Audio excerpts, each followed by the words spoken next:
ఒక మిడత, ఈగ, తేనెటీగ, తూనెగ ఇంకా 2 పురుగులు కలిసి ఒక దగ్గరికి చేరి రేస్ అయితే పెట్టుకుంటాయి. లాస్ట్ కి ఏది గెలుస్తుందా అని మీరు అస్సలు ఊహించలేరు. వీడియోని లైక్ చేయండి. ఈ చీమ స్టార్ట్ అని సిగ్నల్ ఇవ్వడంతో అన్ని ఫాస్ట్ గా వాటి స్టైల్లో వెళ్ళడం మొదలు పెడతాయి.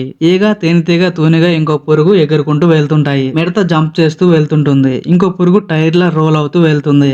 ఈ రేస్ లో రూల్స్ అయితే ఉండవు. ఈ పురుగు తూనెగని గుద్దుతుంది. దాంతో అది బ్యాలెన్స్ తప్పి పడిపోతుంది. నేలపై నుండి వస్తున్న పురుగు దాన్ని తొక్కుకుంటూ వెళ్ళిపోతుంది. మిడత పెద్ద జంప్ చేయడానికి చూస్తుంది, కానీ మధ్యలో సిగ్నల్ బోర్డ్ ని గుద్దుకొని పడిపోతుంది. దాన్ని కూడా ఆ పురుగు గుద్దుకొని వెళ్ళిపోతుంది. ఇంకా ఈ 3 గాల్లో వెళ్తుంటాయి. అప్పుడే తేనెటీగ వల్ల ఈగ కింద పడిపోతుంది. దీన్ని కూడా గుద్దుకుంటూ వెళ్ళిపోతుందిలేండి. మన దానికి బ్రేక్లు, స్టీరింగ్లు ఏమి ఉండవు. తర్వాత ఒక రాయి మీద నుండి జంప్ చేసి తేనెటీగని గుద్దేయడంతో ఆవు పేడలో పడిపోతుంది. వెనక్కి దాన్ని చూసుకొని ఈ పురుగు ముందున్న ఆవును గుద్దుకొని పడిపోతుంది. ఇంకా అన్ని చాలా కష్టపడి ఫినిష్ లైన్ దగ్గరికి చేరుకుంటాయి. కానీ ఫినిష్ లైన్ దాటడానికి ఒక్కదానికి కూడా ఓపిక అయితే ఉండదు. అందుకని ఈ రేస్ లో ఏ పురుగు అయితే విన్ అవ్వదు.